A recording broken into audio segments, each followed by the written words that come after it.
Gue bukan di sini mau main bola peramal, gue paham fundamentalnya apa, tapi ini jangka panjang ya, 5 sampai 10 tahun. Di sini gue mau bahas beberapa poin ya, menurut gue memperkuat tesis gue kenapa gue masih percaya Bitcoin adalah aset yang terbaik. Yang pertama adalah kelangkaan, atau kita sebutnya bahasa Inggris adalah scarcity.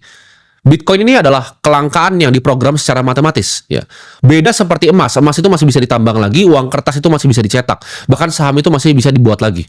Kelangkaan ini memang sudah diprogram oleh yang namanya siklus halving 4 tahunan sekali ya. Setiap 4 tahun ini ya, reward dari Bitcoin yang di-generate oleh para miner itu dipotong setengah. Kombinasi ini ditambah dengan network effect ya.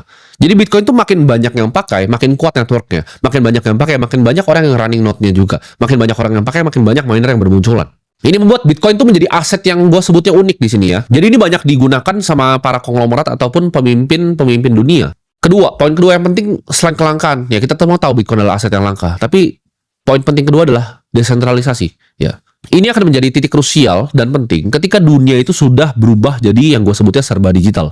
Semuanya digital, ya. Rekening kita digital, kita udah jarang pakai uang kertas, belanja semua pakai kris. Bitcoin itu adalah aset yang nggak ada perusahaannya ya, jadi bukan kayak bank, dia ada perusahaan, ada Bank of America, ada Wells Fargo. Bitcoin itu tidak punya perusahaan di belakangnya, tidak punya perusahaan, tidak punya CEO, tidak punya siapapun ya di baliknya.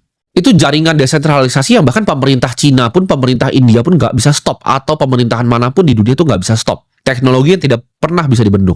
Ketika gue sebutnya satu dunia ini akan mati secara digital ya, hanya akan ada satu aset yang masih hidup, yaitu namanya Bitcoin asetnya. Dan menurut gue Bitcoin akan jadi aset yang paling tahan ketika dunia ini sudah terjadi serangan cyber. Kalau internet mati gimana? Apakah Bitcoin mati? Tidak ya. Jack Dorsey, founder dari Twitter, udah menemukan caranya ya, transfer Bitcoin lewat jaringan Bluetooth bahkan. Jadi di jam antara satu Bluetooth ke Bluetooth yang lain tanpa internet.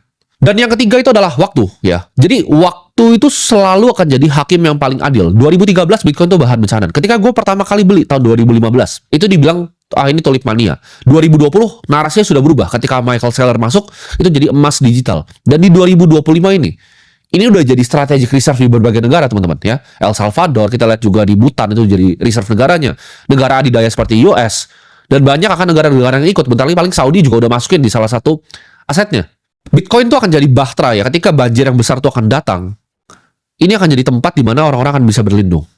Melindungi nilainya ya, uang dari hasil kerja kerasnya dilindungi nilainya.